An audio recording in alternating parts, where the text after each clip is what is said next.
प्रश्न है बहुत सारे, तो हम फटाफट प्रयास करेंगे लेने का।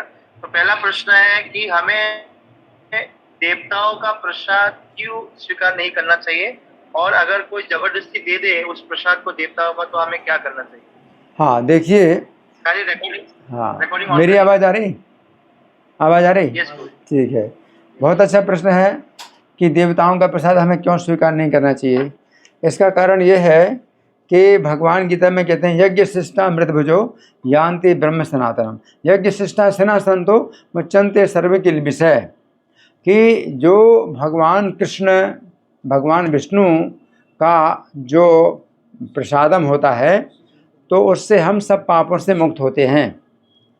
तो ये जो विशेषता है ये श्री कृष्ण और भगवान विष्णु में ही है कि उनका जो प्रसाद होता है वो हमें सब पापों से मुक्त करता है। और बाकी जो दूसरे देवता हैं तो उनका प्रसाद का जो है मतलब ऐसा कुछ नहीं है। लेकिन पहली बात तो यह है कि कौन से देवता को कौन सा भोग लगता है, वो कौन से भोग को स्वीकार करेंगे। अभी तो ये भी जो है कोई विधि किसी को ठीक से पता नहीं है कि कौन से देवता प्रसाद ग्रहण करते हैं या भोग ग्रहण करते हैं और क्या नहीं ग्रहण करते हैं, हम लोग कुछ नहीं जानते। और अगर मान लीजिए कि किसी देवता का अगर प्रसाद हमें मिल जाता है, तो फिर ऐसे में क्या है कि अगर वो शुद्ध है, शाकाहारी है, शुद्ध है, जो अशुद्ध चीज़ें जो हम लोगों के लिए मना है अगर वो नहीं है तो हम उसको ग्रहण कर सकते हैं, ये सोच करके कि ये भोग किसी को नहीं लगा है तो हम प्रभुपाद का प्रणाम मंत्र बोलते हैं। कि कई बार ऐसा भी होता है कि कहीं भी हमें भोजन ग्रहण करना पड़ता है और भोग नहीं लगा, घर से बाहर जाते हैं ट्रेन में और किसी भी यात्रा में, तो कई बार ऐसा भोजन हमें ग्रहण करना पड़ता है जो भोग नहीं लगा। तो उस देवता का भी प्रसाद अगर हो, अगर शुद्ध हो, जो कि हमारे खाने की भोजन की रेंज के अंदर है, तो उसमें प्रभुपाद का प्रणाम मंत्र या गुरु का प्रणाम मंत्र करके आप जो है ग्रहण कर सकते हैं। ठीक है प्रभु जी, बहुत धन्यवाद प्रभु जी। दूसरा प्रश्न है, अगर हम लोग एकादशी मिस हो गए कि आज एकादशी है और हमने गलती से कुछ खा लिया, या फिर हमें कुकिंग कर रहे थे उंगली कट गई, खून निकल गए, तो क्या करना चाहिए हमें कि हाँ एकादशी का पालन हो जाए? देखिए, गलती तो ऐसी होती है, हो जाती है कि एकादशी का कभी पता नहीं चला या पता चल गया तो भी गलती से हो जाता है ऐसा। अगर ऐसा होता है तो फिर एकादशी को अगले दिन करना चाहिए। और अगर अगले दिन का भी जो है अगर संभव नहीं है कि अगले दिन भी आपने मतलब ग्रहण कर लिया, जो कि नहीं करना चाहिए, तो अगले दिन भी नहीं कर सकते हैं, तो फिर जो निर्जला एकादशी आती है, पांडव निर्जला एकादशी, उसको हम निर्जला एकादशी करें तो फिर हम उससे जो है दोष से छूट सकते हैं। और दूसरी बात आती है कि अगर कट जाता है, उंगली कट जाती है, तो हम लोगों के लिए, हालांकि ये बातें इतनी ज़्यादा नहीं बताई जाती हैं लेकिन ये है शास्त्र में। तो एकादशी की विधियों में बहुत सी बातें होती हैं कि हमें उन लोगों से बात नहीं करना जो कि नास्तिक हैं या निंदक हैं, लेकिन वो सब संभव नहीं है हमारे लिए।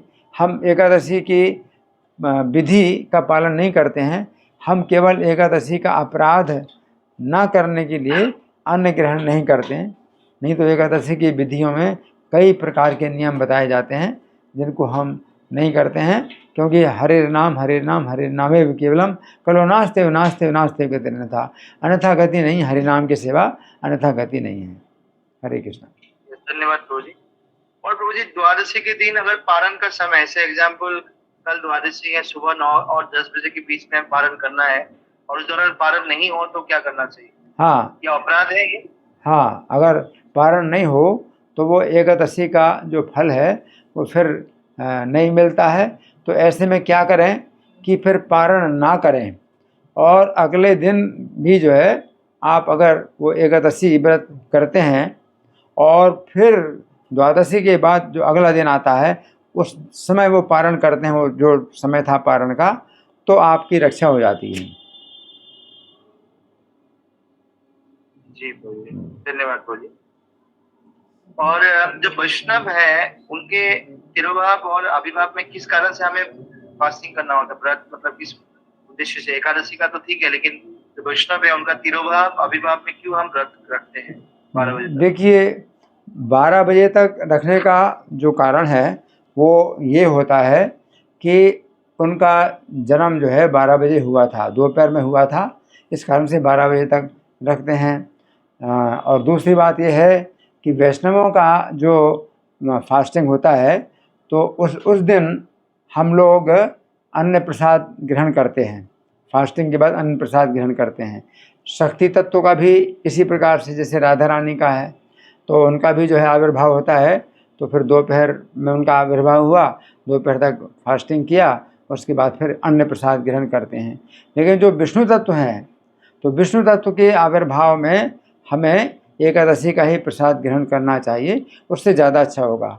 हालांकि प्रभुपाद ने ऐसे नियम नहीं बनाए, कठोर नियम नहीं बनाए, लेकिन अगर आप करते हैं वैष्णव विष्णु के जो है आविर्भाव में तो वो हमें ज़्यादा लाभ देता है।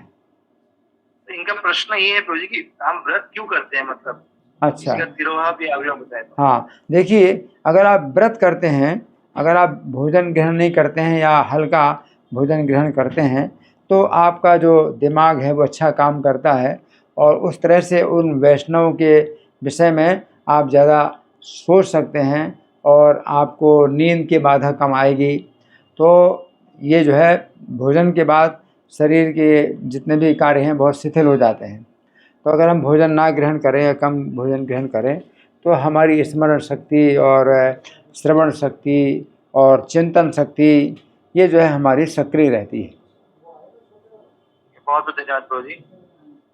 क्या हमें कृष्ण भावनामृत में आने के बाद भी हम देवताओं की उपासना कर सकते हैं अगर किसी हाँ का देखिए, कुछ रुचि हो? कृष्ण भावनामृत का मतलब ही है कि यथा तरोर्मूल निषेचन तृप्यंति तत्स्कंद भोजो विशाखा प्राणोपहरा चेन्द्रियाणाम तथैव तथैव चवर्हण अच्युतेजा, कि भगवान की पूजा से जो है सब देवताओं की उसी प्रकार पूजा हो जाती है जैसे कि वृक्ष की जड़ का सिंचन करने से उसके तना और शाखाएं सब सिंचित हो जाती हैं, या भोजन पेट में पहुंचाने से पूरे शरीर के अंग जो है पोषित हो जाते हैं, पोषण हो जाता है।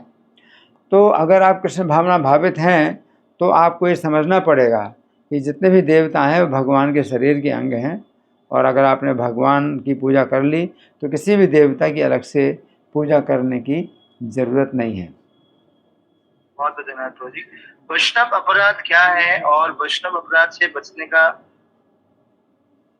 क्या तरीका है, सबसे हाँ। अच्छा उचित तरीका कैसा है? हाँ देखिए, हम नाम के जो 10 अपराध बोलते हैं तो उनमें पहला जो अपराध है नाम का वो जो है वैष्णव निंदा।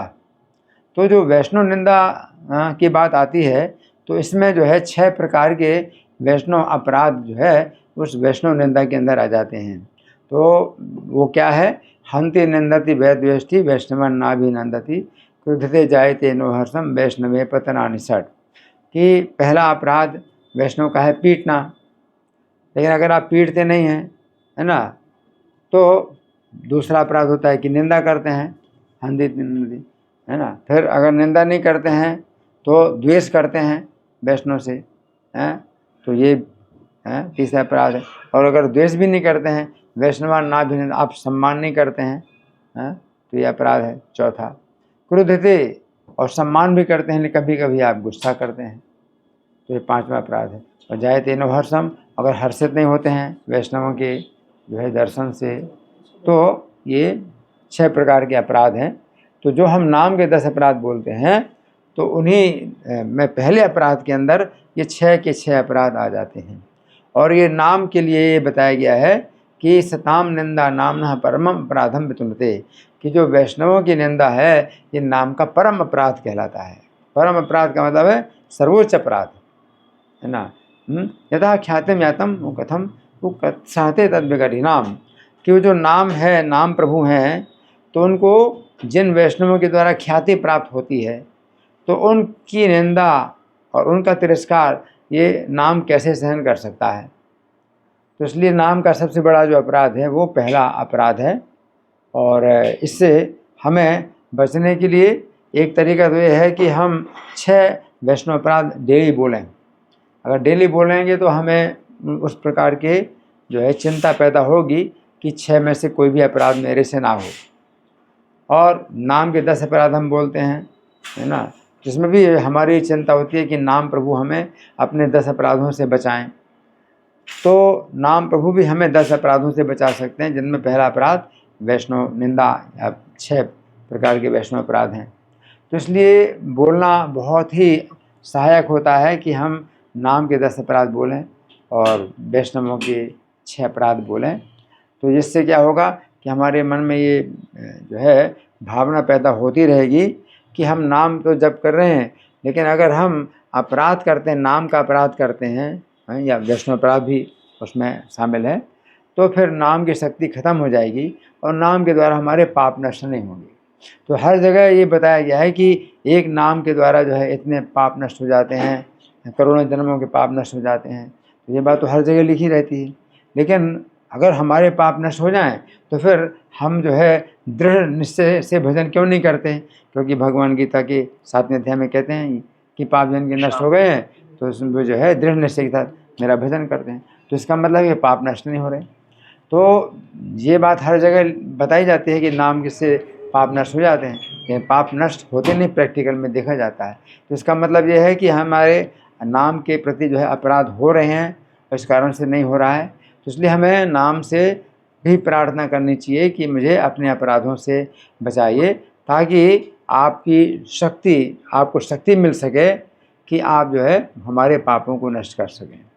तो जो अपराध होता है नाम का, तो वो जो है पानी के समान है और नाम की शक्ति अग्नि के समान है, और हमारे पाप हैं वो ईंधन के समान। तो ईंधन को आग जलाती है, उसी प्रकार से पापों को नाम जो है जलाता है। नाम अग्नि के समान है, परंतु जो अपराध है वो पानी की तरह है। तो हम अपराध करते हैं तो नाम की शक्ति को ख़त्म करता है, पाप जलाने की शक्ति नष्ट करता है। तो इसलिए नाम प्रभु से हमें प्रार्थना करनी चाहिए कि मैं बचूं। और बाकी 6 अपराध जैसे वैष्णवों के बताए जाते हैं, तो उनको हम एक एक करके भी विचार करें कि भाई मैं ये अपराध ना करूं, मैं ये अपराध ना करूं। तो हमारी ये चेतना इस प्रकार की होनी चाहिए। बहुत बहुत धन्यवाद प्रभु जी।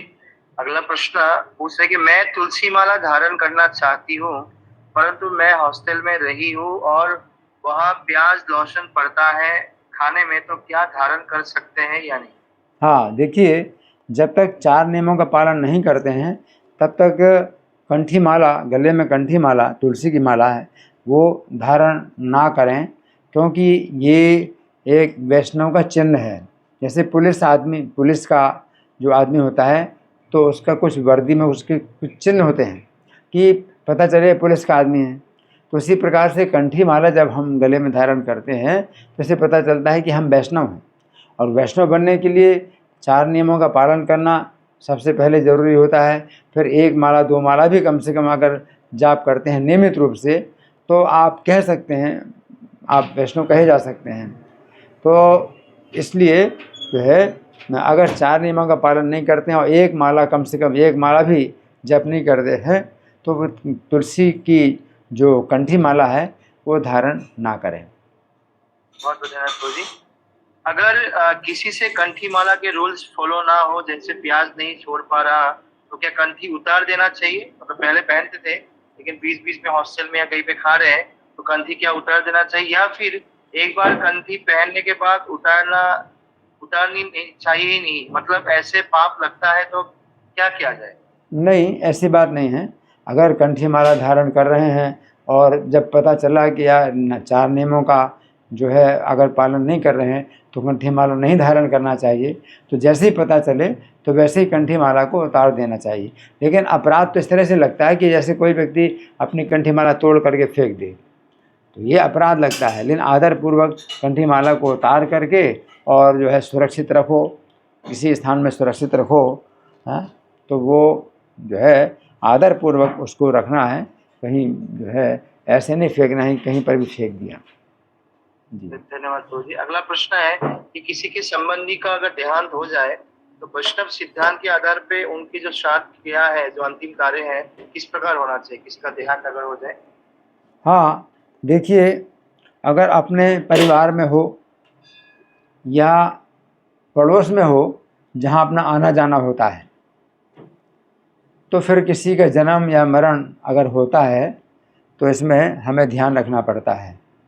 तो इसमें ये बताया गया है कि अगर ब्राह्मण है तो 7 दिन तक हमें वो मानना पड़ता है, उसका जो अशुद्धि है उसका विचार करना पड़ता है। और क्षत्रिय हो या वैश्य हो तो 13 दिन तक का होता है, और अगर शूद्र हो तो 21 दिन का होता है। तो इसमें ये ध्यान रखना पड़ता है कि या तो 12 साल से कम का जो बच्चा है उससे हम भगवान की पूजा कराएं या भोग लगवाएं, या पड़ोसी के द्वारा पूजा कराएं या भोग लगवाएं। तो ये जो है हमें इस तरह से कुछ अंतर बनाना पड़ता है। तो इनका प्रश्न है कि उस व्यक्ति के लिए, से एग्जाम्पल किसी का कोई भक्त है, उनके पिताजी का या मदर का या किसी का देहांत हो जाए, उस व्यक्ति के लिए क्या करना चाहिए? देखिए, वैष्णव सिद्धांत क्या? अगर पिता भी हैं या माता भी हैं, अगर अपने घर से दूर हैं और वो नियमों का पालन नहीं करते हैं, और कोई भक्त है वो फुल टाइम मंदिर में है, तो उसको फिर कोई ज़रूरत नहीं है कि वहाँ पर कोई अगर हो जाए कुछ मरण या किसी का जन्म हो तो अपने को कोई ज़रूरत नहीं है इस चीज़ की। वो तो तब होता है जबकि वो नियमों का पालन कर रहे हैं और हमसे बहुत जुड़े हुए हैं, तब विचार किया जा सकता है, नहीं तो ऐसे विचार करने की ज़रूरत नहीं है। लेकिन जो गृहस्थ डिवोटीज हैं प्रभु जी, तो जो घरों में जो रहते हैं भक्त लोग, उनके लिए क्या इसमें करना चाहिए? उनके लिए जो घरों में रहते हैं, हाँ, जो गृहस्थ डिवोटी घरों में रहते हैं वो भी, अगर उनके जो माता पिता हैं वो घर से दूर हैं और उनके यहाँ अगर कुछ होता है जन्म मरण, तो कोई ज़रूरत नहीं है, क्योंकि वो नियमों का पालन अगर नहीं कर रहे हैं तो फिर कोई ज़रूरत नहीं करने की। और उस व्यक्ति के लिए प्रभु जी मतलब वैष्णव सिद्धांत के अनुसार किसी के अगर संबंधी है, माता पिता है, भाई बहन है, उनकी देहांत हो जाए, उनकी सदगति के लिए उनको क्या क्या करना चाहिए? सदगति, देखिए, एक तरीका तो यह है सदगति के लिए कि अपने उस जो संबंधी हैं या अपने कोई भी प्रिय हो, मित्र हो, कोई भी हो, तो उसके चित्र के सामने आप जो है माला पर जप करें, इस भावना से कि इनको जो है सदगति प्राप्त हो या कृष्ण की चरणों की सेवा प्राप्त हो। तो एक तरीका ये भी है, ये करना है, करें। और दूसरा तरीका ये भी है कि वैष्णवों का प्रसाद भोजन कराया जाता है, और उसी बीच में हम लोग भी जो है वीडियो रिकॉर्डिंग भी बनाते हैं कि उसमें अनाउंसमेंट करते हैं कि सब वैष्णव लोग आशीर्वाद दें कि इनकी दिवंगत माता है, दिवंगत उनके जो है पिता हैं, कोई भी हो, तो उनको श्री कृष्ण के चरणों की सेवा प्राप्त हो। तो एक तरीका ये भी है, तो इस तरह से कर सकते हैं। बहुत बहुत धन्यवाद प्रभु जी। मुझे पितर लोग क्या होता है और पितर क्या होता है कि वो जो पूर्वज हमारे चले जाते हैं तो उनको तो अलग शरीर मिल जाता है, कोई हो सकता है उच्चतर लोक में गए, कोई नीचे लोक में गए, पशु योनि में गए, पितर फिर कैसे एग्जिस्ट करते हैं और पितर लोग क्या होता है? हाँ, देखिए, ऐसा है कि जो कभी पितृ तर्पण की बात आती है कि पितरों को तर्पण करना है या श्राद्ध करना है, तो पितरों का श्राद्ध है, तो इसमें ये माना जाता है कि अगर मान लीजिए हमारे वंश के जो है पूर्वज कोई जो है अगर वो प्रेत योनि में हैं, तो हम श्राद्ध करके उनकी जो है रक्षा करते हैं और उनको जो है कुछ पोषण हम प्रदान करते हैं। लेकिन वो ऐसा नहीं है कि वो प्रेत ही बने हैं। अगर वो प्रेत नहीं बने हैं और उनको कोई दूसरा शरीर प्राप्त हो गया है, पशु पक्षी का शरीर प्राप्त हो गया है, या वो वैकुंठ चले गए, तो हम श्राद्ध करते हैं उनके नाम पर, किसी के नाम पर श्राद्ध करते हैं। तो ये सुरक्षा के साथ करते हैं, अगर मान लीजिए उनको प्रेत योनि प्राप्त हुई है तो उनकी रक्षा होगी, और नहीं तो ऐसा कुछ नहीं है कि भाई हम करें। लेकिन इन कार्यों को करने में हमारी कृष्ण चेतना विकसित होनी चाहिए कि हम भगवान कृष्ण से प्रार्थना करते हैं कि उनको कृष्ण के चरणों की सेवा में लगे।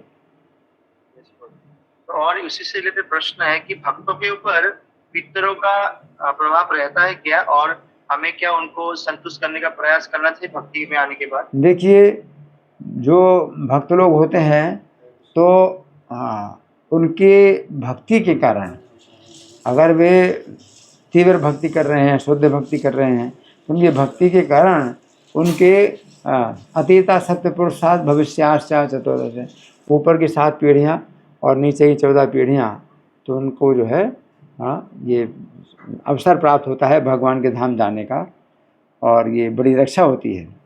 तो भक्त को कुछ करने की ज़रूरत नहीं है, अगर वो पूरी शक्ति अपनी भक्ति में लगा रहा है तो इसी से उनके ऊपर की जो पीढ़ियाँ हैं और नीचे की पीढ़ियाँ हैं उनकी रक्षा होती है। तो उसमें अपनी जो है कोई भी आवश्यकता नहीं अपने लिए कि हम प्रयास करें उसके लिए। तो ऊपर की पीढ़ी मतलब इस जन्म के तो जी, मान लो मेरे पिताजी दादाजी ऐसे करके। हाँ, हमारे जन्म में जो है जो पीढ़ियाँ, ऊपर की पीढ़ियाँ जी। धन्यवाद। इसी से रिलेटेड एक प्रश्न है कर्मा का, कि आजकल बहुत सारे पशु पक्षियों का बहुत बुरी तरह से वध होता है, उनको बहुत कष्ट होता है। तो ये जो प्राणी है, पशु है, तो इन लोगों का भी क्या कार्मिक रिएक्शन होता है जो पिछले जन्म के पाप को भुगत रहे? क्योंकि हम ये जानते हैं कि मनुष्य पाप करते हैं तो फिर नरक की यातना होती है, तो उसके बाद ये जानवर जो है उनको इतना कष्ट क्यों मिलता है? हाँ, देखिए, नरक में जाने के बाद भी जो पापी है वो पूरी तरह से शुद्ध नहीं होता अपने पापों से। नरक में बड़े बड़े पापों का जो है वो फल भोगता है, लेकिन उसके बाद नरक से आने के बाद भी उसके कुछ और भी पाप होते हैं, तो हो सकता है उसको मनुष्य का शरीर ना मिले, उसको पशु पक्षियों का शरीर मिले, और उसमें भी वो इस प्रकार की गतियाँ भोगते हैं। ठीक है, धन्यवाद प्रभु जी। अगला प्रश्न है, घर में अगर दूसरे संप्रदाय के लोग हैं तो उनसे कॉन्फ्लिक्ट हो जाए तो कैसे डील करना चाहिए? कि हम इस्कॉन के नहीं, अलग अलग संप्रदाय है उसको फॉलो करते हैं, हाँ। थोड़ा बहुत खटपट होती है, तो उसको कैसे हम बैलेंस करें? हाँ, देखिए, इसमें भक्ति सिद्धांत सरस्वती ठाकुर ने उनको जो है आदर दिया है। 4 वैष्णव संप्रदाय, तो उनको आदर दिया है। तो अगर थोड़े बहुत अगर अंतर हो तो हमें इसमें बहसबाजी ना करके हमें जो है सहन करना चाहिए। और ये बात तो निश्चित है कि जो चैतन्य महाप्रभु का जो संप्रदाय है तो वो बहुत दिव्य है, और अगर जो है प्रभावित होते हैं तो वे फिर अपना संप्रदाय बदल भी सकते हैं।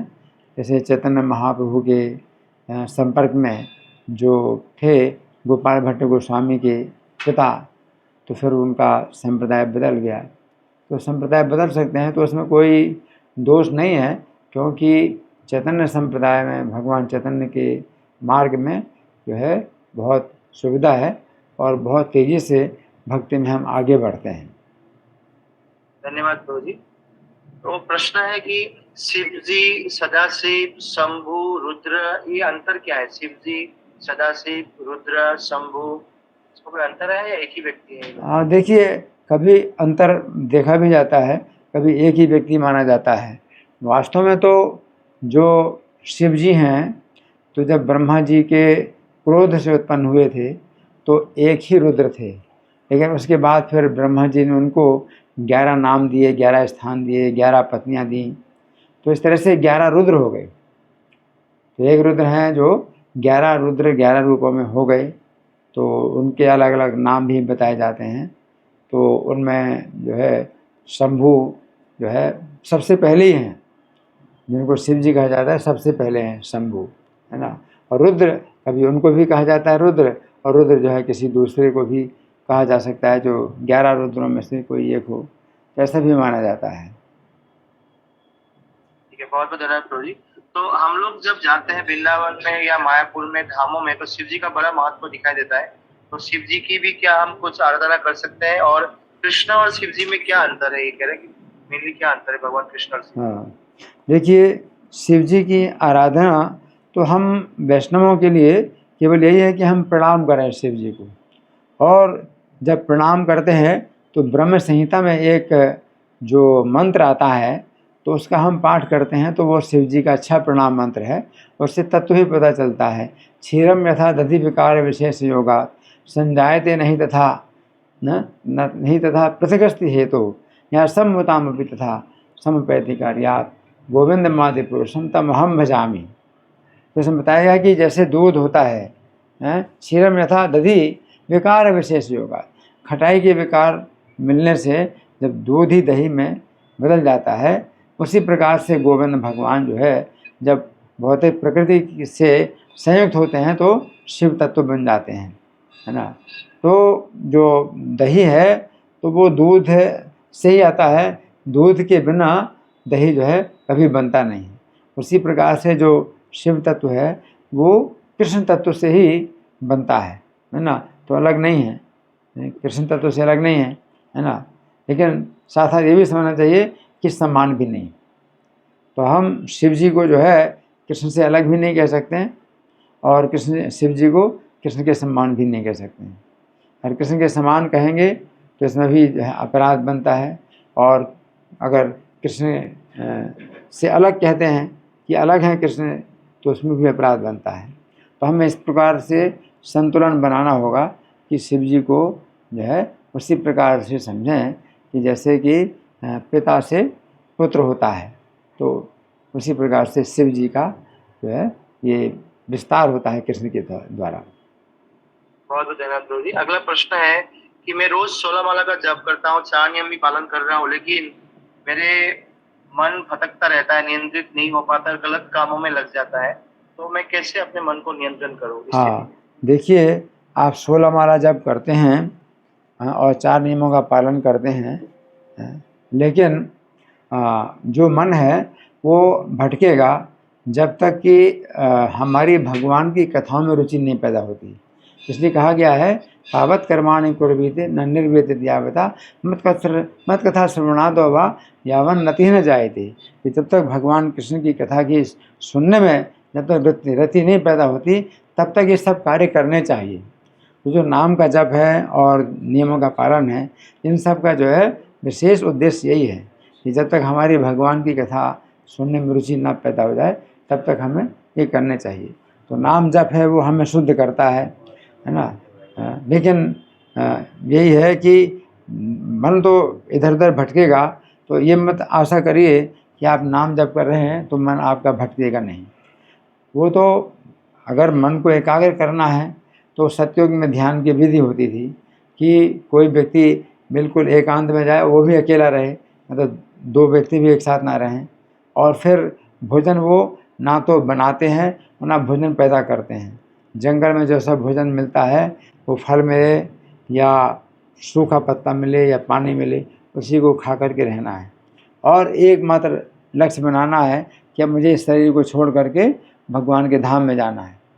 तो उस समय जो है बहुत संभावना है कि उसको अपने जो है परिवार की और कुटुंब की याद नहीं आएगी। लेकिन हम अपने परिवार में, कुटुंब में रहते हैं, व्यापार में रहते हैं, तो अगर हम नाम जप करते हैं और हमें इधर उधर अगर हम मन जाता है तो इसमें कोई गलत नहीं है, क्योंकि कुछ बातें आवश्यक भी होती हैं कि हम सोचें कि अपने व्यापार को कैसे चलाना है और घाटा कैसे हो गया, आगे से घाटा ना हो। तो बहुत सी बातें होती हैं जो अपने जीवन की रक्षा के लिए सोचनी पड़ती हैं, परिवार के लिए सब सोचना पड़ता है। लेकिन साथ साथ नाम जप में दूसरी बात भी हमें सोचनी चाहिए कि हम नाम जप किस लिए कर रहे हैं, और ये जो है नाम जप हमारी चेतना को शुद्ध करेगा तो हम फिर भगवद गीता की शिक्षाओं को ज़्यादा समझना चाहेंगे और समझ पाएंगे। इस प्रकार का जो जीवन का लक्ष्य है अगर वो कोई व्यक्ति बनाता है तो बीच बीच में उसको अपने जीवन का लक्ष्य भी याद आना चाहिए। बहुत धन्यवाद प्रभु जी। तो अगला प्रश्न इससे संबंधित है कि भगवान का श्रवण में तो कह रहे कि मैं रोज भागवतम का कक्षा तो सुनता हूँ ऑनलाइन में, लेकिन मेरे से पढ़ाई क्या नहीं जाता है। मैं कभी एक श्लोक पढ़ लिया, लेकिन पढ़ाई उतना हो नहीं पाते थे। तो ये कि मेरा भक्ति में प्रगति में बाधा है। मैं श्रवण तो कर लेता हूँ लेकिन मेरे से पढ़ाई नहीं हो पाते रेगुलर। हाँ, अगर पढ़ाई नहीं हो पाती है तो आप सुन रहे हैं तो ये सबसे अच्छी पढ़ाई है। प्रभुपाद ने यही कहा कि सवेरे क्लास में बैठते हैं और शाम को क्लास में बैठते हैं तो 2 घंटे की जो पढ़ाई है ये पर्याप्त है। तो यहाँ पढ़ाई तो है ही नहीं, क्लास में हम बैठे हैं, लेकिन प्रभुपाद ये बताते हैं कि ये पढ़ाई पर्याप्त, 2 घंटे की पढ़ाई पर्याप्त है। अगर बाकी के लिए समय नहीं मिलता है तो कोई बात नहीं है।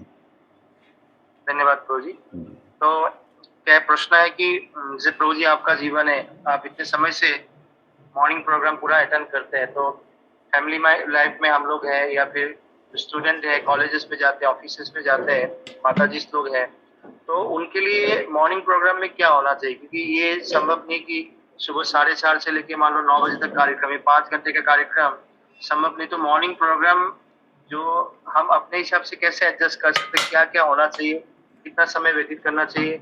हम शमशा दावानल को गाते हैं लेकिन वो लेट गाते हैं, हम 6 बजे गाते हैं, तो आपके हिसाब से क्या सुझाव है इसके? देखिए, ये जो मॉर्निंग प्रोग्राम है ये प्रभुपाद ने अनिवार्य किया है ब्रह्मचारियों के लिए, जो आश्रम में रहने वाले ब्रह्मचारी हैं, जिनके ऊपर परिवार का कोई भार नहीं है और कोई व्यापार का भार नहीं है, उन्हें सब कुछ बना बनाए मिल जाता है। तो उनके लिए आवश्यक है कि वो सवेरे की साधना में जो है वो पक्के मतलब वो बने। लेकिन जिन गृहस्थों के ऊपर अपने परिवार का भार है, व्यापार का भार है, तो उनसे आशा नहीं की जा सकती कि वे मंगल आरती जो है 7 दिन करेंगे, सप्ताह में 7 दिन करेंगे, आशा नहीं की जाती। लेकिन फिर भी उनसे हम मतलब कुछ बात मनवा लेते हैं कि भाई एक सप्ताह में आप कितने दिन करेंगे, आप 2 दिन करेंगे, 5 दिन करेंगे, अगर उतना भी नहीं किया तो आप कुछ पेनाल्टी दीजिए। कि जैसे सप्ताह में 3 दिन का आपने रखा कि 3 दिन आप कम से कम करेंगे, और 3 दिन में 2 ही दिन किया तो 1 दिन की फिर पेनाल्टी, और कितनी होगी, आप 50 रुपया, 100 रुपया कितना करें, क्योंकि अब वो जो है राजा का जो है एक प्रकार से उनको परिवार, राजा के परिवार में वो आ गए।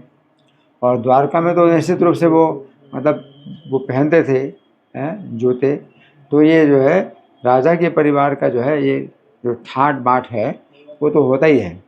लेकिन वृंदावन में भगवान जो है नंद महाराज के गौ में चराते थे, तो उन्होंने स्वयं ही मतलब चप्पल पहनने से इनकार कर दिया, ये कह करके कि हम गौओं के सेवक हैं, गौएं अगर चप्पल नहीं पहनती तो हम चप्पल कैसे पहनें। तो भगवान तो वैसे तो ब्रजवासियों का जीवन था बिना चप्पल के पहनना, लेकिन बहुत जो है कम उम्र में कृष्ण जब गौएं चराने के लिए तैयार हो गए तो माता यशोदा जो है बड़े चिंता के साथ कृष्ण को वो देती हैं कि तुम जूता पहनो, तुम्हारे चरण बहुत कोमल हैं। तो कृष्ण ने फिर इस प्रकार से उत्तर दिया कि हम धर्म की रक्षा करेंगे तो धर्म हमारी रक्षा करेगा, और हमारा धर्म है गौओं की सेवा करना। तो गौएं अगर चप्पल नहीं पहनती तो हम चप्पल नहीं पहनेंगे। जी धन्यवाद प्रभु जी। तो अगला प्रश्न है कि सेवा करने के बाद अभिमान आ जाता है, इससे कैसे बचे? और सेवा से जब यश भी मिलता है उससे भी ऐसा लगता है, तो ये इस भाव से कैसे हम बचे? देखिए, ये रजोगुण के कारण होता है, जो अभिमान आता है रजोगुण के कारण होता है। राग, द्वेष, काम, क्रोध, 6 शत्रु ये रजोगुण से उत्पन्न होते हैं। तो रजोगुण को हमें जो है शांत करने के लिए सवेरे की साधना आवश्यक है। तो प्रभुपाद ने ये कहा कि सवेरे की साधना से आप सत्वगुण में आते हैं। सवेरे की साधना में जो है 4:30 बजे से 5 बजे तक का जो कार्यक्रम है, तो इसमें आप पूरा अगर रहेंगे 4:30 से 5:30 तक और जागरूक रहेंगे तो बहुत शुद्धिकरण होगा। और शुद्धिकरण का मतलब है कि रजोगुण तमोगुण के भावों से आप ऊपर उठेंगे। और सवेरे फिर भागवतम क्लास होता है, तो वो भी जो है अगर आप सुनते हैं तो इससे भी जो है शुद्धिकरण होगा, यानी अधिक से अधिक आप सत्वगुण में आएंगे।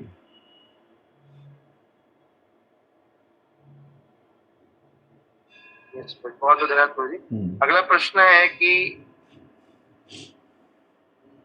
एक मंदिर में गए थे तो वहाँ के पुजारी ने कहा, जब हमने भगवान को प्रणाम किया अपने बीच में को पकड़ के, उन्होंने बोला ऐसे करने से अपराध होता है क्योंकि ये बीच में राधा कृष्ण से अभिन्न है। लेकिन हमने बिगिनर्स गाइड टू आपकी आवाज रुक गई, बंद हो गई, आवाज बंद हो गई। हरि बोल। भागवत प्रभु आवाज आ रही है मेरी? हाँ, अभी आवाज आ रही, अब आवाज आ रही है। अच्छा, फिर से बताइए प्रश्न क्या है? फिर से आवाज नहीं आ रही। ओके प्रभु जी, साउंड आ रही है ना? हाँ, अभी आवाज आ रही है, बीच में फिर क्या बात है बंद हो जाती है? तो जीवात्मा हम बच्चे हैं और भगवान हमारी माता की तरह हैं, और हम भय से हम उनको पुकारते हैं, या कोई कष्ट होता है हम पुकारते हैं, तो ये बच्चा ही है। उसको अगर भय होता तो भी माता को पुकारता है, कोई कष्ट होता तो भी माता को पुकारता है। तो कृष्ण को पुकारना है, तो इसी को भगवान गीता में बताते हैं कि 4 प्रकार के पुण्यात्मा मेरा भजन करते हैं। उनमें सबसे पहले पुण्यात्मा होते हैं जो कष्ट में हैं। तो कष्ट में हो या भय में हो, है आखिर है तो एक ही चीज़ कि हम भगवान को पुकारें। तो अगर कष्ट होता है, भय होता है, तो हम भगवान को पुकारते हैं। तो ये पुण्यात्मा का लक्षण है।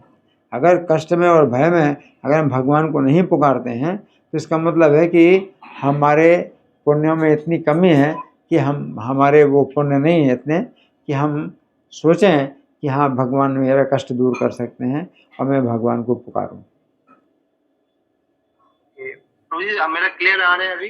हाँ, ओके, ठीक है। लक्ष्य प्रभु, आपके पास प्रश्न है सारे? यस प्रभु जी। ठीक है, तो मैं अगर मेरा नहीं होगा तो आप कर लेना।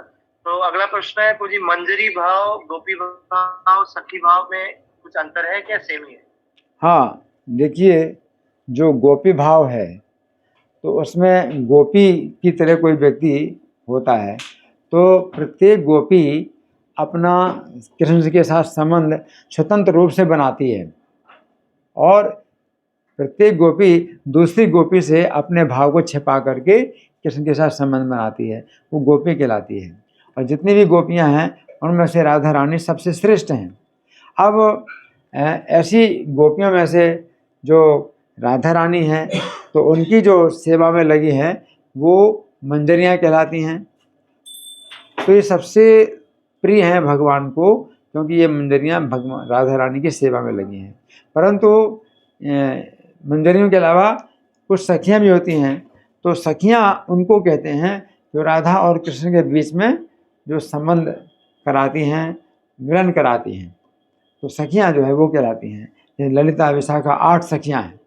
तो ये जो है राधा और कृष्ण के बीच में जो है उनका मिलन कराती हैं। इनकी ये योजना होती है। जबकि मंजरी का जो है संबंध कृष्ण से बिल्कुल नहीं होता है, वो राधा रानी से ही केवल जुड़ी हैं, और कृष्ण से केवल उतना वो जो है संबंध रखती हैं जितना कृष्ण राधा रानी के साथ होते हैं। अन्यथा कृष्ण से उनका कोई भी संबंध नहीं होता। तो राधा रानी में ही केवल वो जो है पूरी तरह से सीमित रहती हैं। इसलिए कृष्ण को सबसे ज़्यादा जो प्रिय हैं वो मंजरियाँ ही प्रिय हैं।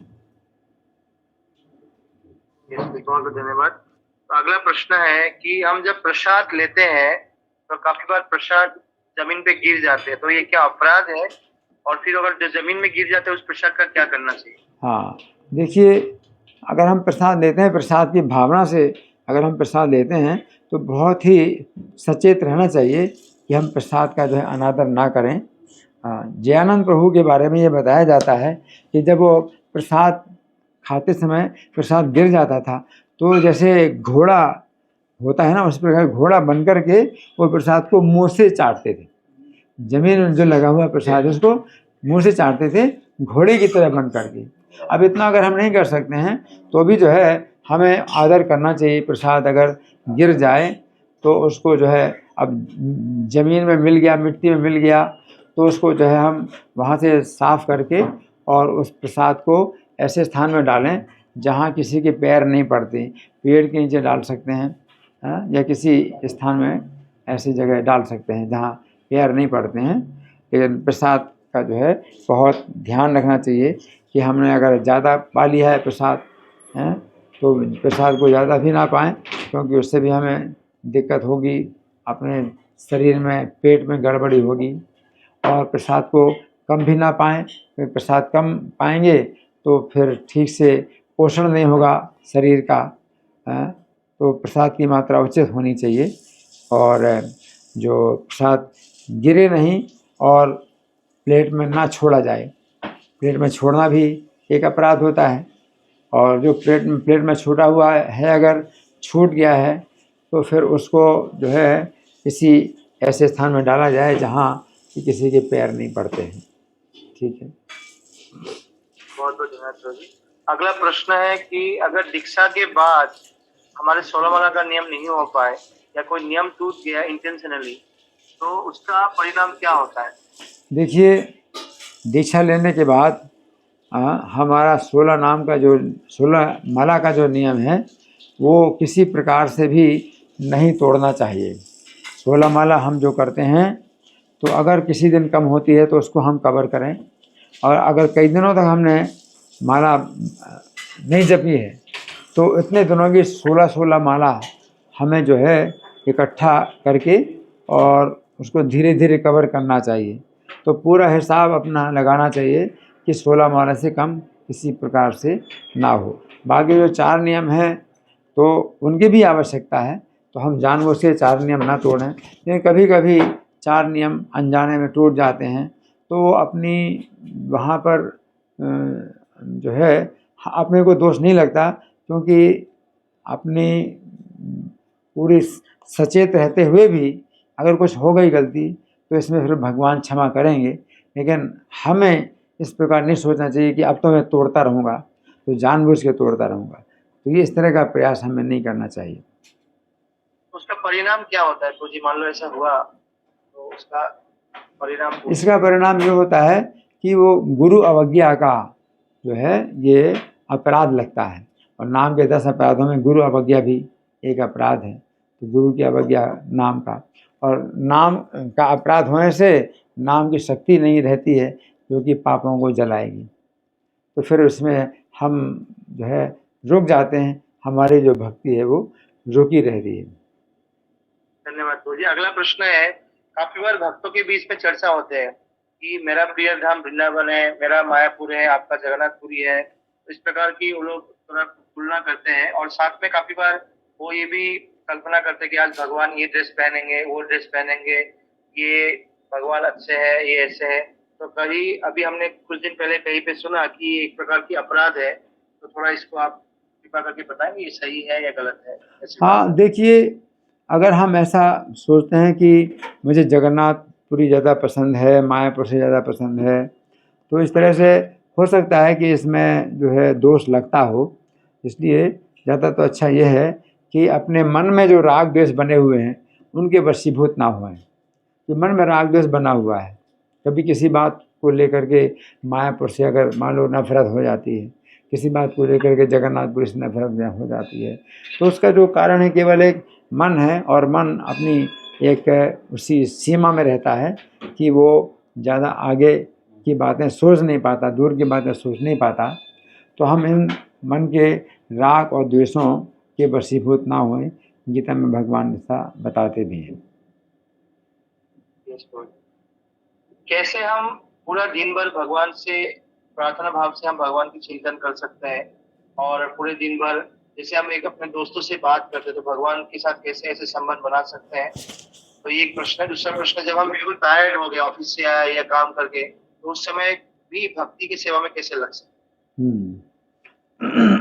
देखिए, जो हमारी भक्ति है तो इसमें हमारी जो है ये कोशिश रहती है कि हम नियमों का पालन बड़ी जो है दृढ़ता से करें, और जब हमारे पाप नष्ट हो जाते हैं तो ये शाम तुंदगतम पापम धनानाम पुण्य कर्मणाम, तो दृढ़ निश्चय के साथ फिर भजन होता है।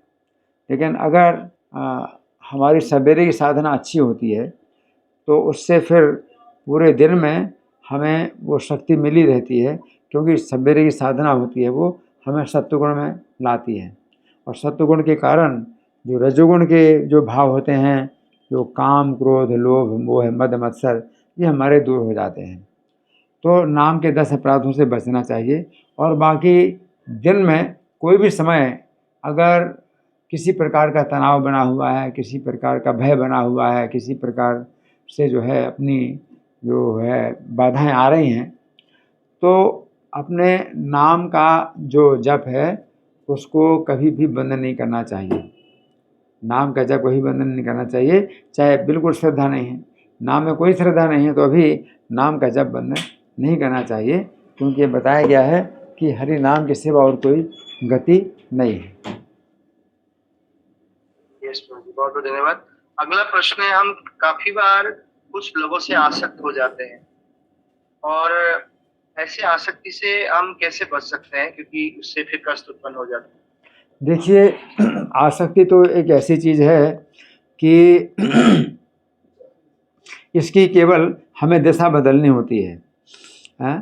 प्रसंगम अजरम पाशम आत्मनः कवयो विदुः। जो आसक्ति है ये एक ऐसा बंधन है जो कभी कमज़ोर नहीं होता। सएव साधु सुकृतो मोक्ष द्वारम अपावृतम। और वही आसक्ति अगर साधुओं के प्रति की जाए तो खुला हुआ मुक्ति का द्वार है। तो आसक्ति हमें मिटाना नहीं है, बल्कि आसक्ति की दिशा बदलना है ना।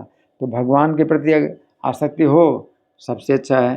अगर भगवान के प्रति ना हो आसक्ति तो भक्तों के प्रति हो आसक्ति, तो भी रक्षा हो जाएगी। तो इस तरह से हमारी आसक्ति होनी चाहिए। और जो अपनी साधना है, जो अपने प्रोग्राम है, अपने नियम का पालन है, इनमें भी अगर आसक्ति हो जाती है तो भी हमारी बहुत रक्षा करती है। लेकिन फिर यही है कि आसक्ति के ऊपर फिर भाव होता है ना, और भाव के ऊपर फिर प्रेम होता है, तो वो भी आगे हमें बढ़ना होता है। लेकिन ये बहुत बड़ी बात है कि हमारी आसक्ति अगर किसी साधु में हो जाए या गुरु में हो जाए या अपने माता पिता में हो जाए, वो माता पिता ही शुद्ध भक्त हैं अगर, हैं, तो हमारी फिर पूरी रक्षा हो जाएगी। तो अभी एक प्रश्न है एक भक्त का, तो कह रहे कि मेरे पापा की डेथ हो गई है, तो उससे मैं बाहर नहीं आ पा रही हूँ। तो ये प्रश्न है कुछ कि अभी कुछ ही समय पहले या कुछ दिन पहले उनके पिताजी का देहांत हुआ है, तो उस भावना से, वो जो कष्ट है, उस चिंता से कैसे बाहर आ सकते? अच्छा, चिंता से बाहर।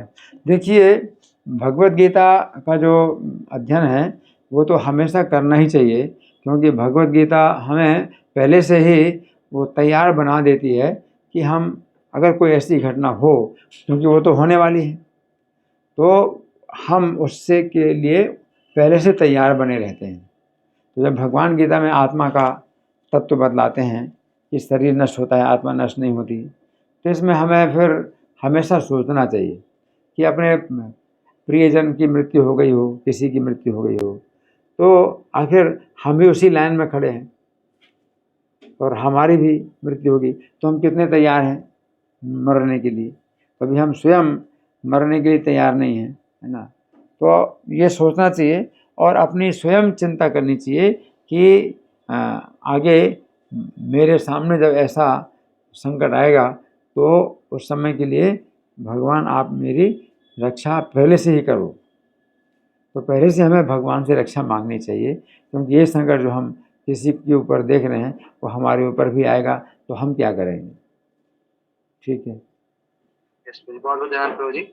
तो हम लोग 8:45 तक इसके प्रश्न लेंगे, फिर आप लोग और से कुछ प्रश्न होगा जरूर पूछेगा जो देख रहे हैं। तो अगला प्रश्न है कि राधा रानी श्री कृष्ण से बड़ी कैसे है?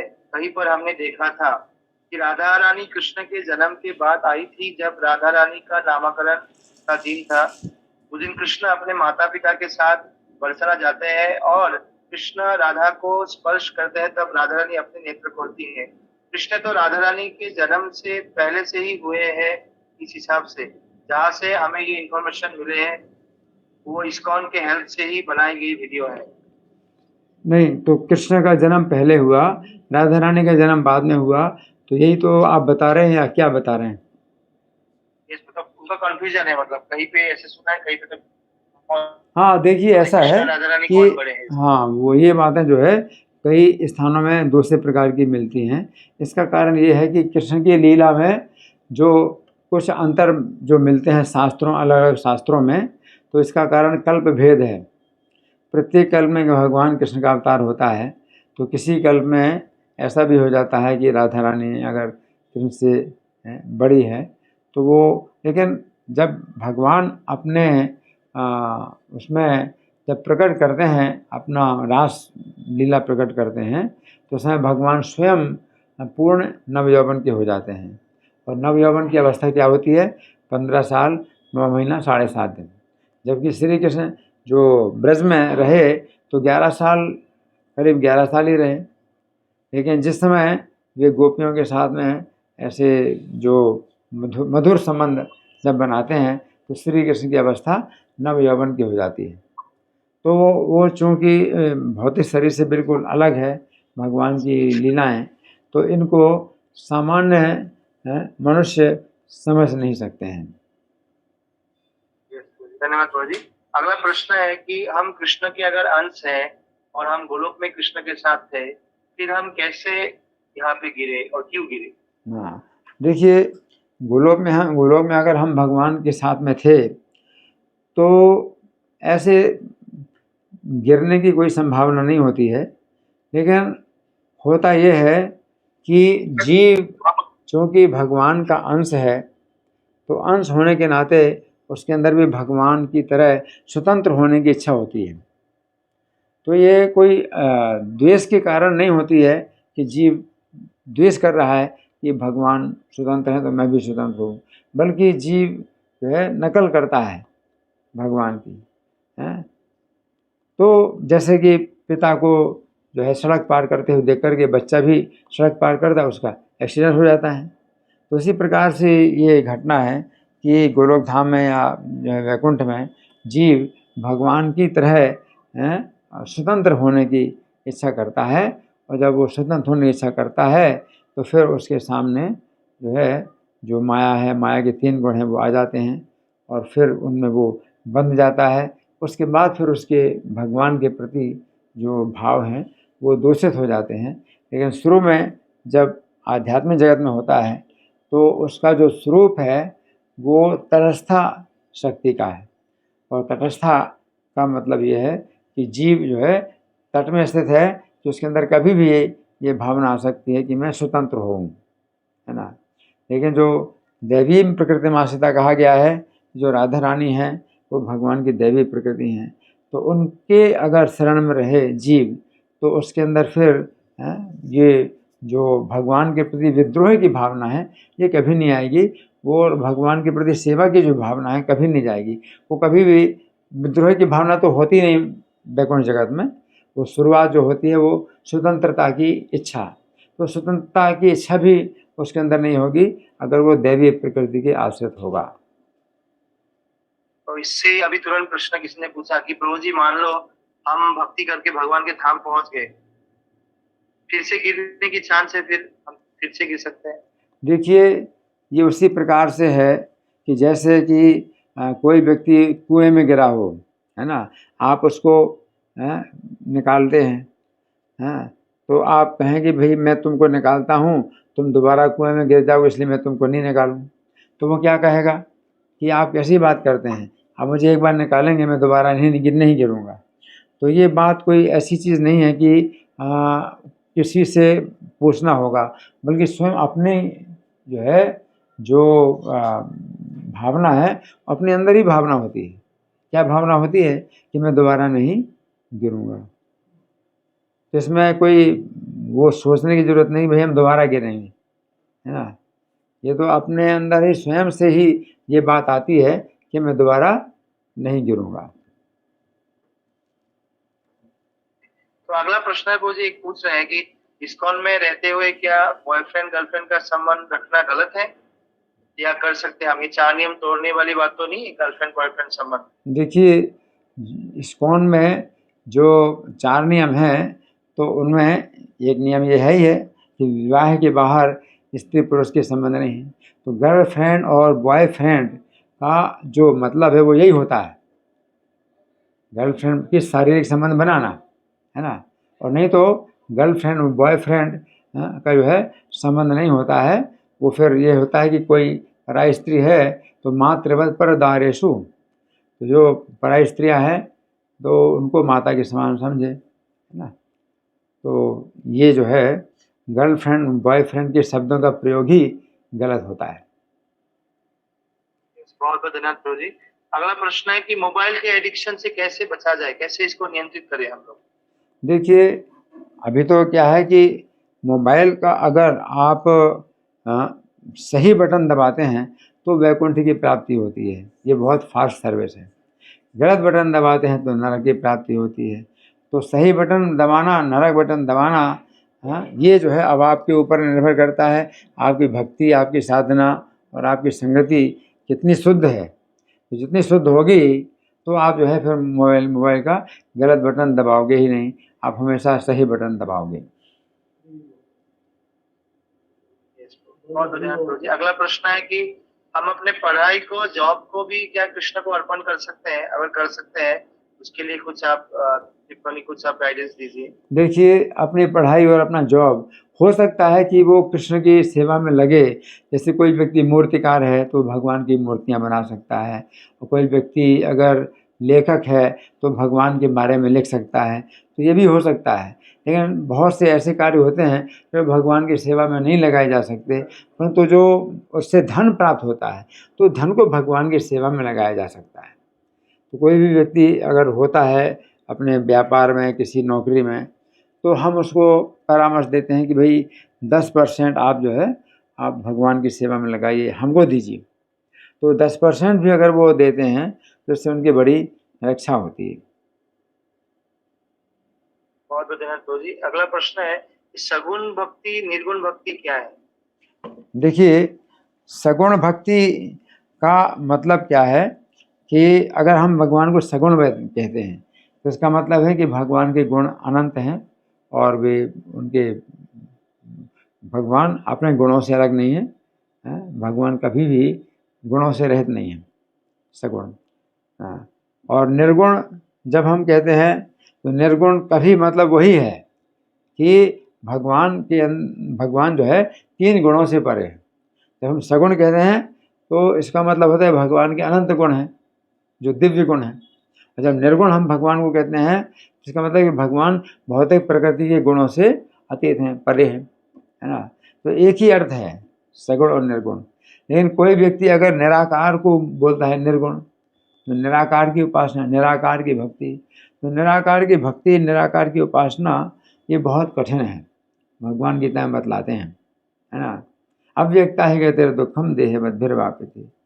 अव्यक्त की गति बहुत मुश्किल होती है, निराकार, है ना।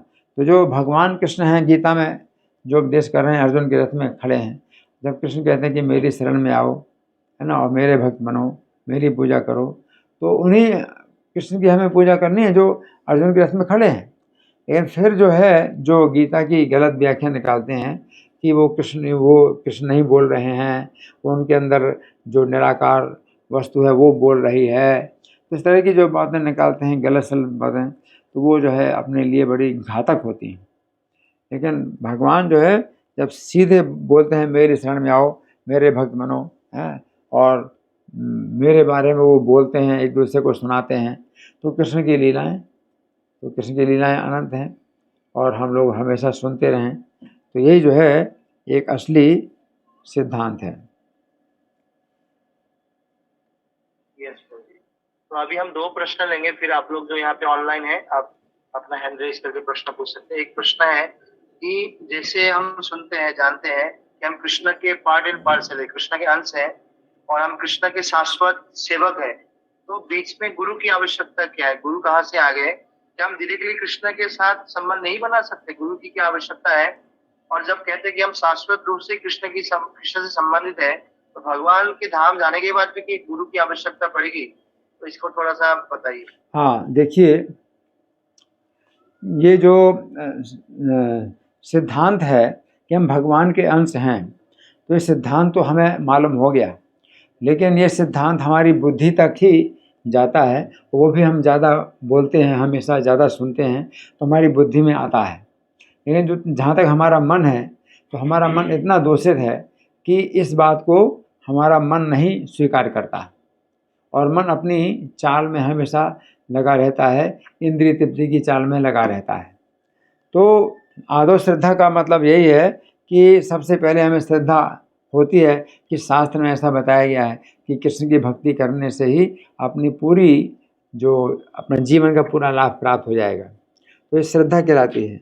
और इस श्रद्धा से फिर हम साधु संग करते हैं, तो साधु संग का मतलब है हम श्रवण करते हैं, तो उनसे हम सुनते हैं जो कृष्ण के संबंध में जितनी बातें हैं, सिद्धांत हैं, उनकी लीलाएँ हैं, वो हम सुनते हैं। तो ये साधु संग जो है दूसरा धरातल होता है। लेकिन इसमें भी अभी हमारे बहुत से जो अनर्थ हैं वो भरे हुए हैं, तो भजन क्रिया फिर उस समय शुरू होती है। तो गुरु की जब हमें कृपा प्राप्त होती है तो हमें नियम प्राप्त होते हैं कि हम नियमों का पालन करें, भक्ति के नियमों का पालन करें, तो वो भजन क्रिया कहलाती है। भक्ति के नियमों का पालन करना, और भजन क्रिया से फिर आगे अनर्थ दूर होंगे। तो गुरु की आवश्यकता पड़ती है भजन क्रिया में। जी, तो फिर प्रभु जी अगर हम भगवान के धाम जहाँ पे भी गए, मथुरा, वृंदावन, साकेत, गोलोक वृंदावन, तो वहाँ पे भी गुरु की आवश्यकता होती है या फिर हमें देखिए, कृष्ण से direct- ऐसा कोई ज़रूरी नहीं है कि गुरु की आवश्यकता होगी लेकिन हो भी सकती है। मुख्य बात तो यह है कि हमारा अपना संबंध जो है भगवान के साथ जब पता चल जाता है, तो संबंध में फिर हम जो है उनकी सेवा करते हैं। और जब शरीर छूट जाता है तो फिर हम उस संबंध में ही पूरे इतने खो जाते हैं कि हमें फिर याद ही नहीं होता कि हमने कभी गुरु बनाया। तो उसमें कोई दोष नहीं लगता कि हमें जब याद ही नहीं आता गुरु की, हमें याद ही नहीं आती, हम भगवान की सेवा में लीन हो गए। तो गुरु जो है एक प्रकार के माध्यम होते हैं कि हमें कृष्ण तक पहुँचाएँ। इन कृष्ण के प्राप्ति के बाद अगर कभी कृष्ण ही हमें गुरु की याद दिलाएं तो हम गुरु की याद कर सकते हैं। और कृष्ण अगर हमारे मन को हरण कर लेते हैं, उनका नाम है मनोहरण, तो मन हरण कर लेते हैं, है ना, तो फिर उसमें कोई ज़रूरत ही नहीं है कि हम गुरु की याद करेंगे। जी प्रभु। तो एक प्रश्न है प्रभु जी, इष्ट देव क्या होता है? इष्ट हमारे, और इष्ट का से संबंध को कैसे हम डेवलप करें? हम लोग इष्ट जो हम सुनते हैं कि उनके इष्ट देव ये है, उनके ये, तो हम अपने इष्ट देव को कैसे जानेंगे और इष्ट देव से कैसे हम अपने संबंध को विकसित कर सकते हैं? आप इष्ट देव कह रहे हैं ना, इष्ट देव, हाँ इष्ट देव। देखिए इष्ट देव भी क्या है कि अभी जो हम कृष्ण भावना अमृत का अभ्यास करते हैं तो श्री कृष्ण ही एकमात्र ईश्वर हैं, एकला ईश्वर के सभृत्य सभी भृत्य हैं, है ना। लेकिन फिर अब कृष्ण के अनेक रूप हैं, उनके अनेक अवतार हैं।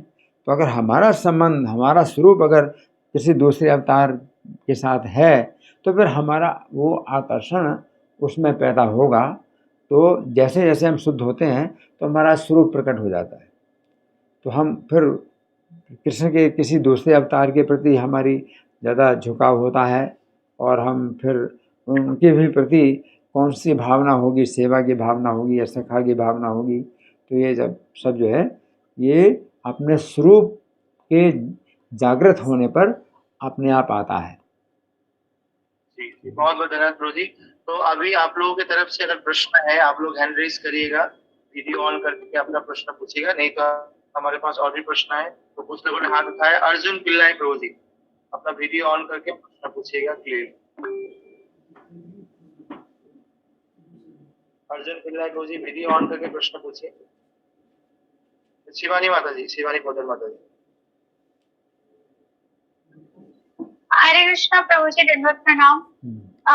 प्रभु जी मेरा क्वेश्चन ये था, एक तो अभी जब आपने बताया, एक तो उससे रिलेटेड है कि अगर घर में और भी संप्रदाय के हैं तो प्रभु जी आपने बताया कि अगर वो 4 संप्रदाय में से है तो उनका हमें आदर करना है। लेकिन प्रभु जी अगर वो 4 संप्रदाय में से नहीं है और जैसे ऐसे ही किन्हीं व्यक्ति को गुरु मानते हैं, जैसे कुछ लोग बोलते हैं ये तो माता जी हैं, जैसे निर्मला माता जी वगैरह जो सेल्फ रियलाइजेशन में होते हैं, और वो बोलते हैं कि नहीं भगवान की हमें पूजा नहीं करनी है, ये भगवान है, और फिर वो मतलब ऐसा होता है तो घर में फिर उस चीज को कैसे टैकल करें? प्रभु जी हाँ पहला देखिए, क्वेश्चन था। हाँ देखिए ऐसा है कि असत संग त्याग एहि वैष्णव आचार। वैष्णव का जो आचरण है असत संग का त्याग करना है। तो अपने घर में अगर इस प्रकार के असत सिद्धांत अगर कोई पकड़ लेता है तो हमें दूरी बनानी पड़ती है। अब उसमें अगर वो नहीं समझना चाहते किसी बात को और आप अगर बताएं उनको तो उनको और गुस्सा आता है। तो ये कहा जाता है उपदेशो ही मूर्खाणाम प्रकोपायन शांते। मूर्खों को उपदेश देना से वो और कुपित होते हैं, वो शांत नहीं होते। तो ऐसी स्थिति में अपने को दूरी बनानी पड़ती है, दूरी बनानी पड़ती है और फिर भगवान से प्रार्थना करनी पड़ती है कि हमारी रक्षा हो। क्योंकि झगड़ा करने से कोई फ़ायदा है नहीं, तो झगड़ा तो करना नहीं है। और कैसे इनसे रक्षा हो, कैसे दूरी बने, तो भगवान से प्रार्थना करते हैं। तो फिर ऐसा हो जाता है कि फिर वो हमसे दूर हो जाते हैं, या हम उनसे दूर हो जाए या वो हमसे दूर हो जाए। भगवान दूरी बनाते हैं, ये हमें प्रार्थना करनी चाहिए। जी प्रभु जी।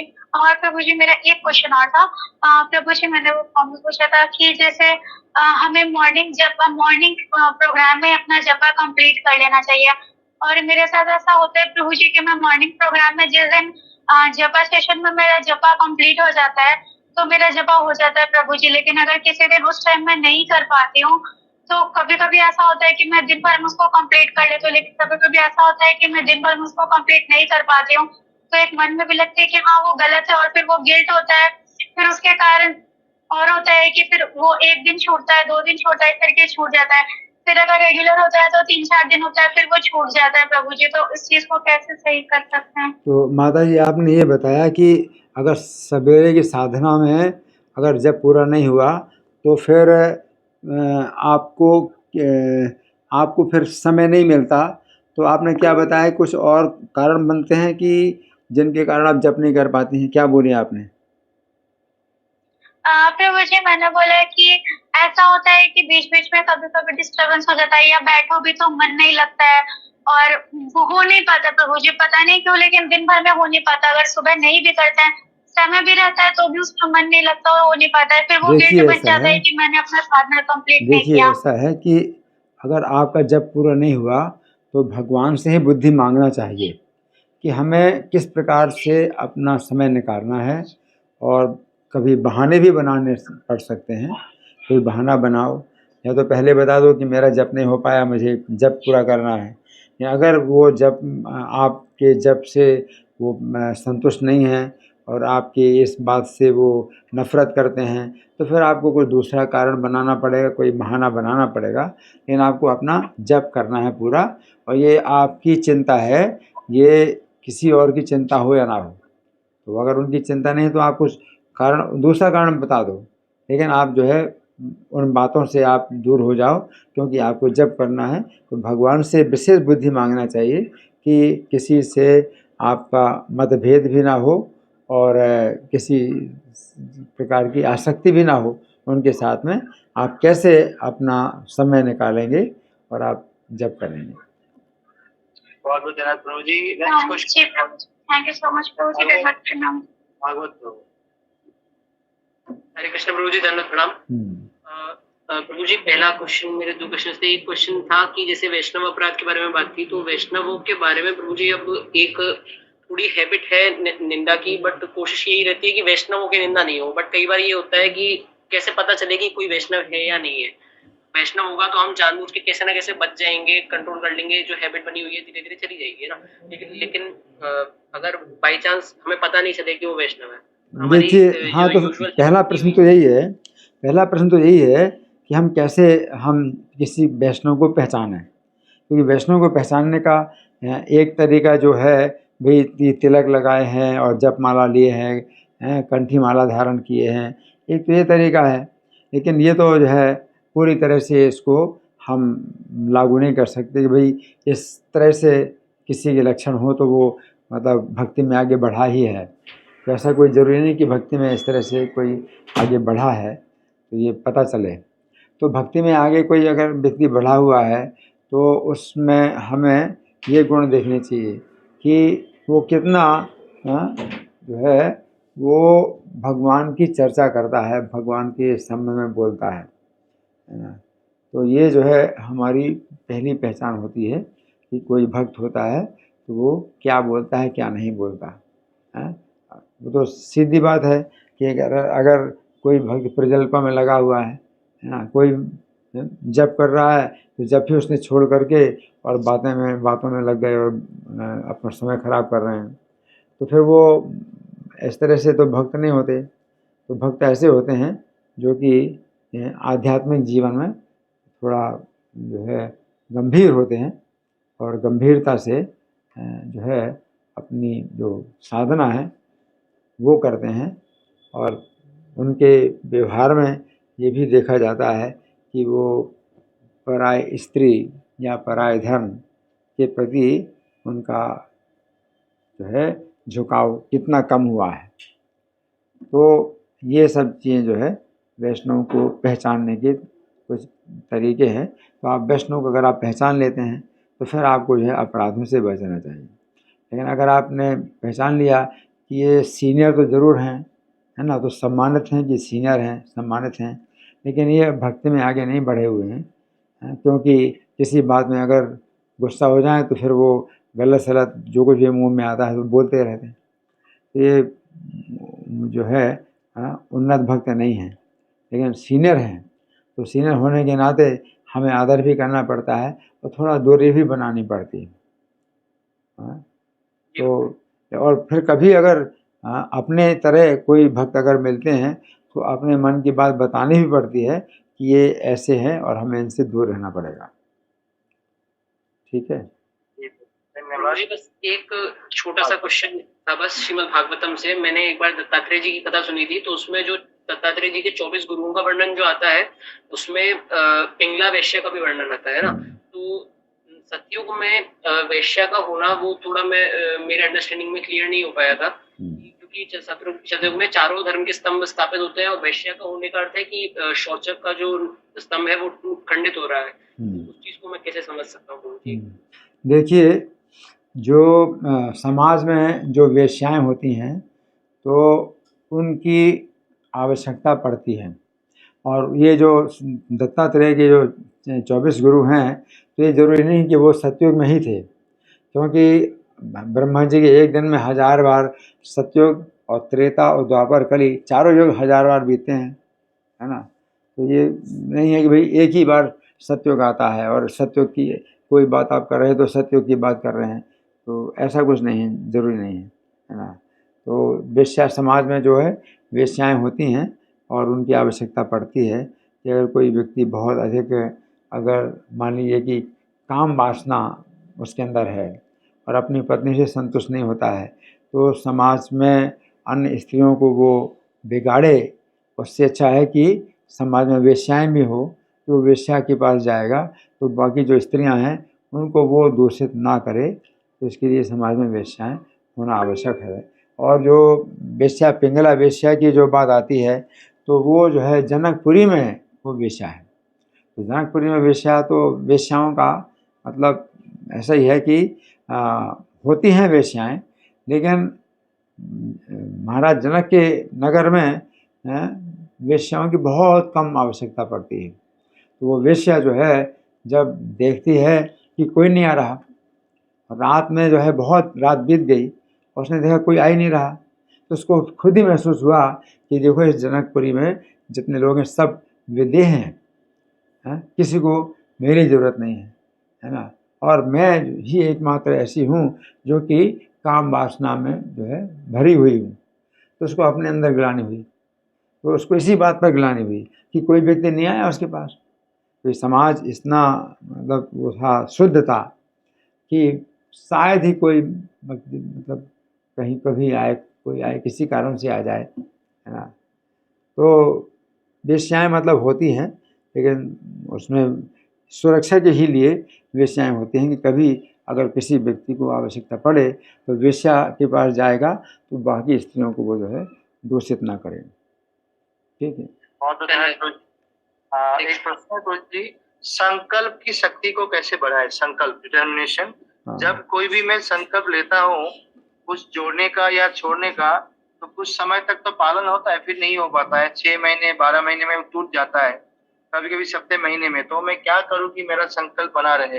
इस शक्ति को कैसे? देखिए, सवेरे की साधना ही हमारे लिए बहुत शक्तिशाली होती है, जो कि रजोगुण तमोगुण से हमें ऊपर उठाए और सत्वगुण में लाए।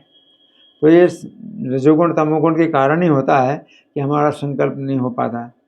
जो भगवान गीता में कहते हैं ये शाम दंत कदम पापम, कि जिनके पाप नष्ट हो गए और पुण्यों का जो है अपना अच्छा भंडार हो गया, तो वो द्वंद्व मोह निर्मुक्ता भजनते माम दृढ़व्रता, तो द्वंद्व मोह से वो छूट जाते हैं। तो द्वंद्व का मतलब यही है कि मैं भजन करूं या भजन छोड़ दूं, तो द्वंद्व है।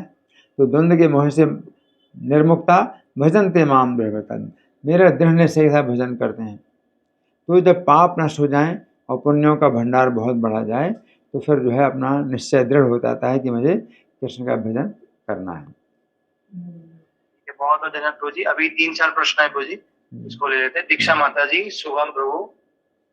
दीक्षा माता जी। हरे कृष्ण प्रभु जी, दंडवत प्रणाम Prabhu ji. I can not on the video.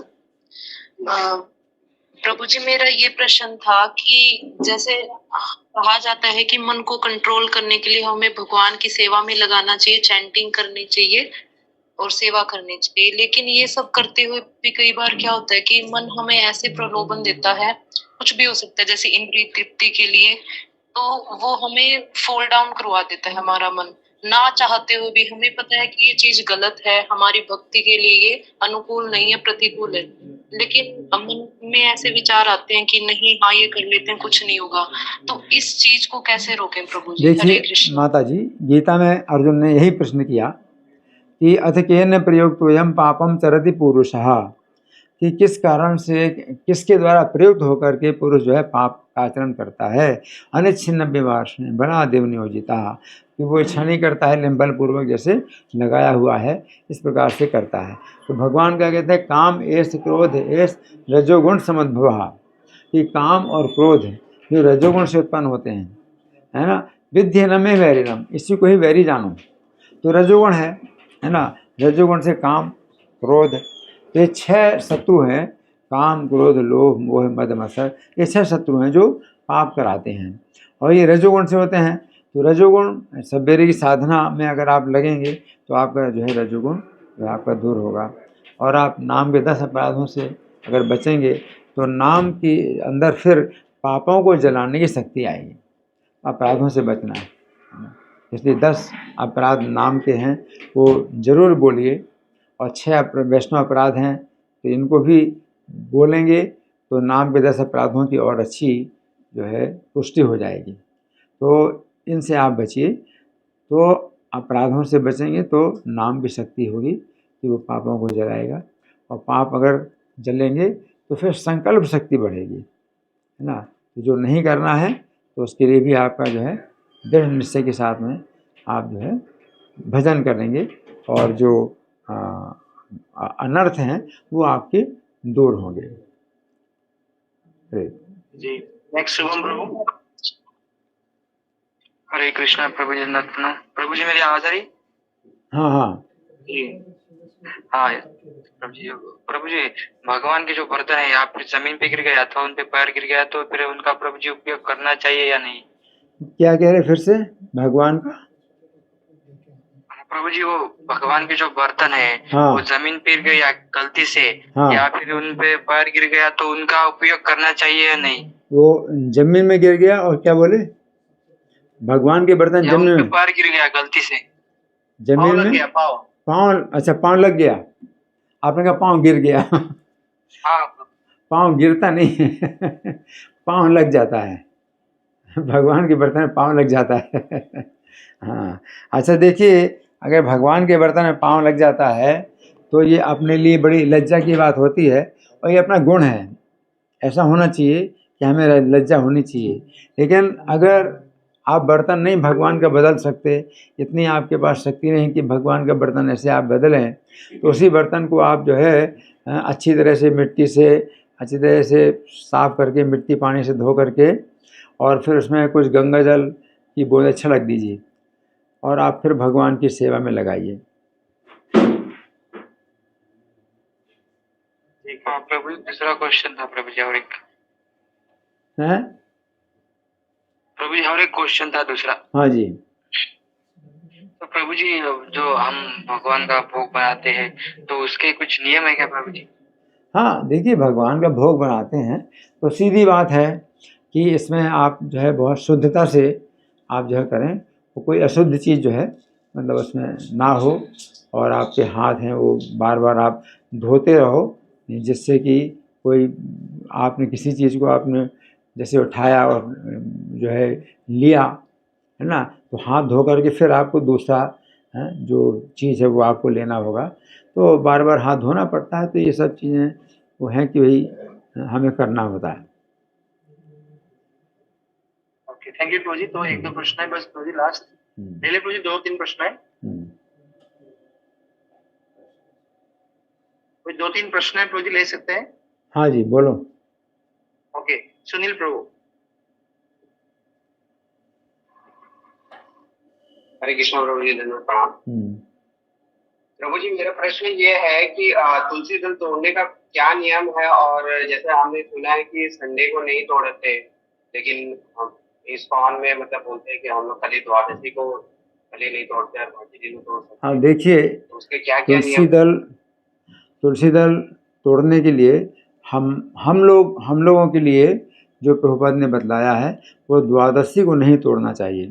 हालांकि शास्त्रों में और बहुत सी बातें हैं कि रविवार को भी नहीं तोड़ना चाहिए, लेकिन हमें प्रभुपाद ने इतनी बतलाया है कि हम द्वादशी को नहीं तोड़ते।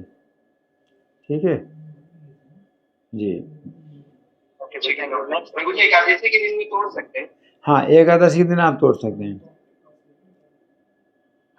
ठीक है प्रभु जी, थैंक यू। अंजू शर्मा।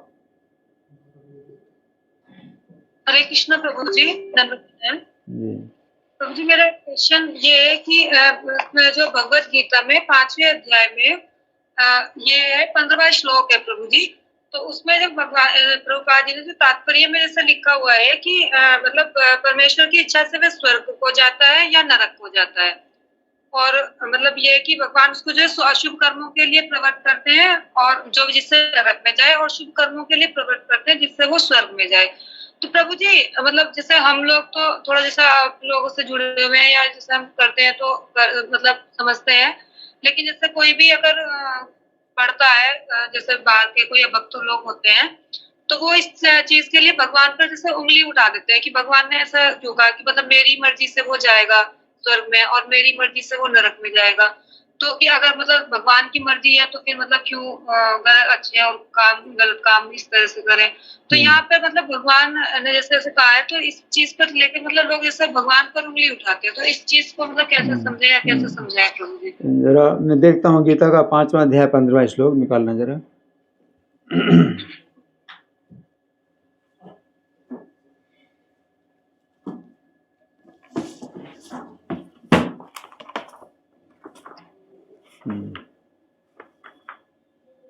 हाँ, ये 5:15 है ना। हाँ, इसमें ये लिखा है प्रभुपाद ने, भगवान जीव को शुभ कर्मों में इसलिए प्रवृत्त करते हैं जिससे वो ऊपर उठे, भगवान उसे अशुभ कर्मों में इसलिए प्रवृत्त करते हैं जिससे वो नरक जाए, है ना। हाँ, इन बातों से जो है ज़रूर लगता है कि भगवान जो है जीव को अपनी इच्छा से स्वर्ग में भेजते हैं, नरक में भेजते हैं, तो ये बातें आती हैं। लेकिन अगर हम इस किताब को जो है अच्छी तरह से पढ़ें, आगे से ऊपर से आगे पीछे सब पढ़ें, तो फिर समझ में आ जाता है सब बातें कि इसका मतलब क्या है कि कोई भी जीव अगर भगवान से दूर जाना चाहता है तो भगवान उसको दूर जाने का अवसर देते हैं, और कोई भी जीव अगर भगवान के निकट आना चाहता है तो भगवान उसको निकट आने का अवसर देते हैं। तो वास्तव में जो यहाँ पर भगवान बताए कि जीव को शुभ कर्मों में प्रवृत्त करते हैं जिससे ऊपर उठे, क्योंकि वो ऊपर उठना चाहता है। यहाँ पर ये हमें अपने आप समझना चाहिए कि कोई जीव ऊपर उठना चाहता है तो भगवान जीव को शुभ कर्म में प्रवृत्त करते हैं, फिर भगवान उसे अशुभ कर्म में से प्रवृत्त करते हैं जिससे वो नरक में जाए। कोई व्यक्ति नरक में जाना चाहता है तो भगवान उसको अशुभ कर्म में नहीं रखते, क्योंकि जीव के साथ भगवान हैं, और जीव जो है अगर भगवान की शरण में आता है कि मुझे अपनी सेवा में लगाओ, हम प्रभुपाद ने हमें ये बताया कि हम जब करते हैं तो हमारी ये प्रार्थना होती है, मुझे अपनी सेवा में लगाओ। तो जब हम भगवान से प्रार्थना करते हैं मुझे अपनी सेवा में लगाओ, तो फिर भगवान हमको इस प्रकार के कार्यों में प्रवृत्त करेंगे जिससे हम भगवान के निकट आएंगे, हमें भगवान जो है अपनी सेवा में लगाएंगे। लेकिन अगर हम जो है भगवान से जो है इस प्रकार की प्रार्थना नहीं करते हैं, बल्कि हम अपने मनमानी तरीके से हम चाहते हैं कि हम ये करें वो करें, तो भगवान हमें उस कार्य करने की अनुमति दे देते हैं, क्योंकि हम अपने करना चाहते हैं ना, हम कोई भी कार्य नहीं कर सकते, तो भगवान ही हमें कराते हैं, उस प्रकार के कार्यों में लगाते हैं।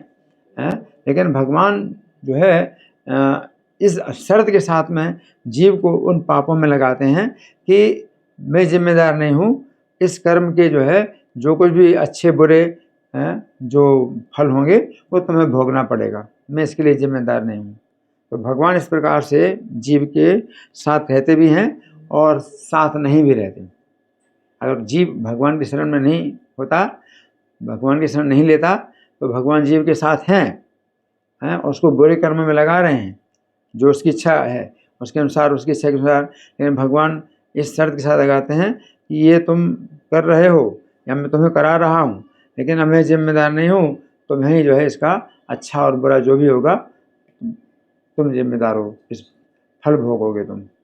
इस प्रकार से भगवान करते हैं। ठीक है माता जी? ठीक है प्रभु, हरे कृष्णा प्रभु। ठीक है प्रभु जी, तो समय हो गया प्रभु जी, 9:05 पे। तो बहुत बहुत धन्यवाद आपका प्रभु जी। ऐसे प्रश्न तो थे बहुत सारे, लेकिन काफी समय आपने दिया, अपने कीमती समय से निकाल के, तो बहुत बहुत धन्यवाद। तो आगे भी प्रभु जी ऐसे प्रश्न उत्तर की श्रृंखला देंगे हम लोग, ताकि भक्तों के डाउट क्लियर हो जाए। और ये बहुत ही महत्वपूर्ण आज का ये कक्षा था, तो बहुत ही लाभदायक था। तो हम सब लोग सहृदय से प्रभु जी को धन्यवाद देंगे, जोर से हरे कृष्णा महामंत्र बोल के। हरे कृष्णा हरे कृष्णा हरे कृष्णा कृष्णा कृष्णा हरे राम।